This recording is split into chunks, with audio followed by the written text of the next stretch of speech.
You know, it's kind of weird. Today I was thinking about Clair Obscur Expedition 33. I always come back to the game, by the way, in my mind. The reason for that, by the way, is because I'm listening to the soundtrack every day outside of the game itself. I'm not playing the game anymore. But it does bring those memories of certain parts of the game that I enjoy so much. Now, I also stopped playing Death Stranding 2, and actually, I didn't know how much time it takes me to just say, all right, enough is enough. I mean, I'm not getting fun of it anymore. It's actually happened relatively fast. But I already knew, I think, when I played that in terms of replay value, I won't get a lot out of it.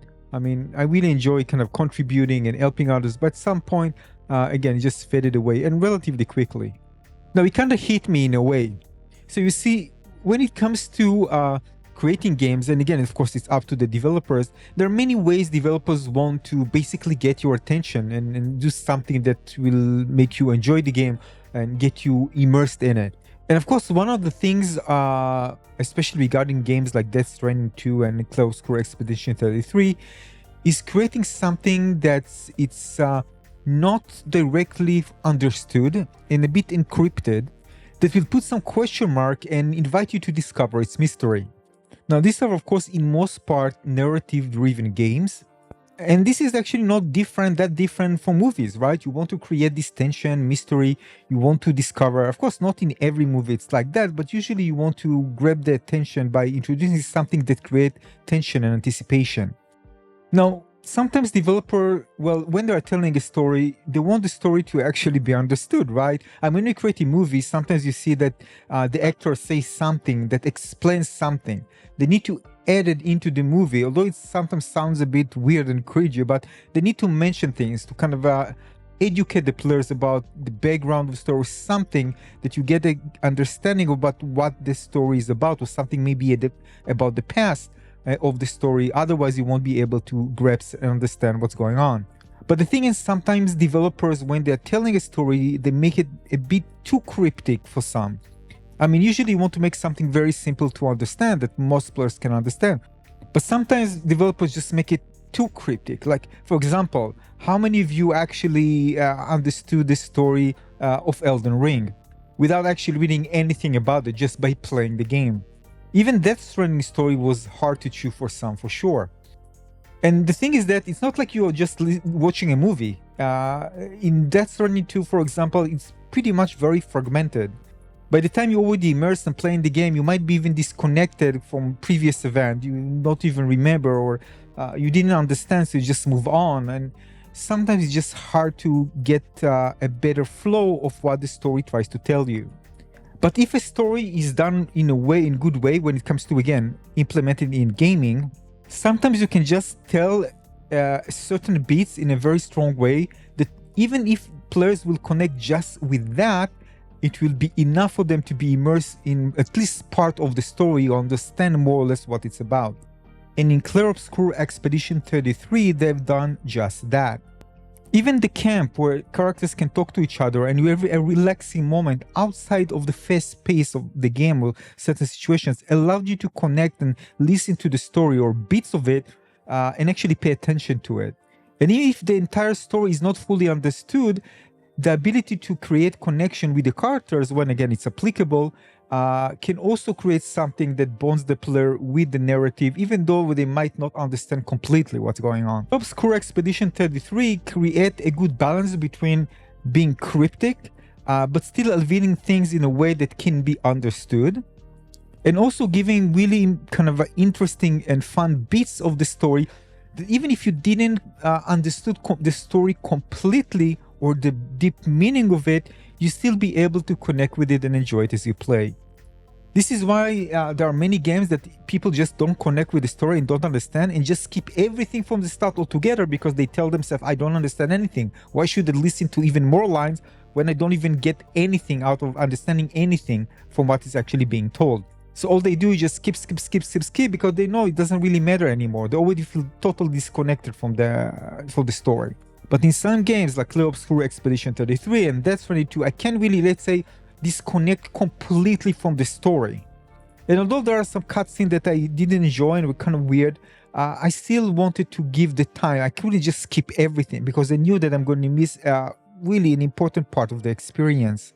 Now, I will know it's actually that important because the moment I experience something big happening where everything kind of concentrated together into a very strong emotional moment, this is where it hits so strong and you just say thank you for actually following everything. And for example, not everything, but most of it, so we can understand. And for example, in Clair Obscur Expedition 33, so in Expedition 33, for example, there was a part where you need to decide at the end between Verso and Mael. I'm not going to tell you more about that, not to put it more into spoilery section. But this heart was so, it just pierced my heart. It was like such, I understood something. And then I'm just with myself, I was like, now I know, it's amazing. And then you make a decision based on that. So that moment was something so truly special. And by itself, it was so worth following the story and pay attention to certain things in the story to really enjoy that moment. And I can tell you even more that because of that, after you understood, you want actually to get back in the game and do. For me, I did another playthrough because I kind of understood, the world and kind of things in the story. I wanted to experience it again. But you probably know this thing from movies when you already have understanding of things and you want to rewatch the movie with that understanding after watching the full movie and get the grasp of what it's all about. And there are some movies that you rewatch them, you can actually pay attention to certain things, a certain even mimics of the character's face that now I know what that character did, something like that. So it's very revealing and really fun. But the same goes, by the way, to this game, Clair Obscur Expedition 33. This is one part what actually made me want to replay it again.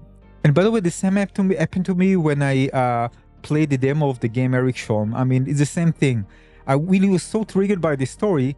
I also loved the gameplay, but the story itself really drew me in. And this is why I knew that I'm going to play this game.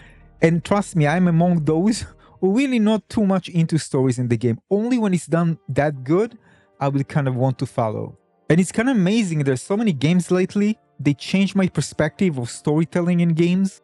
And it's not because, again, something truly magical changed in me. It's just that developers are actually doing it well to actually cause me to want to engage with it, totally make me immersed in the story. So before that, I was actually, all right, not a story game again. And by the way, I dislike usually in games like very long cutscenes, and when it's kind of overchewed, I actually prefer, of course, playing more games. But when it's done well, I don't mind. So in this game, for example, you see here, I was so immersed in it that I just didn't care. The acting, the animations was just amazing. And you already connected with the characters straight from the beginning. They're just so lovable. And they also, of course, the scene itself, everything just connects so well that you don't really mind just listening, just watching it.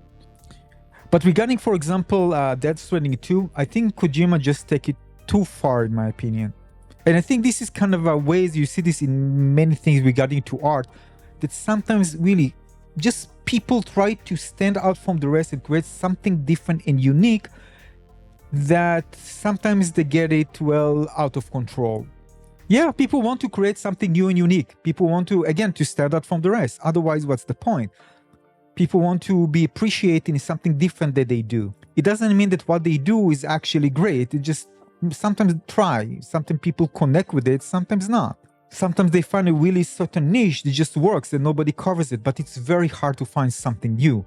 And usually things are kind of based on something that was created before. There are lots of inspirations, but again, if you're able to create something also based on other inspirations, something truly unique, I'm sure you're going to find your crowd and people will appreciate it, connect with it in some way.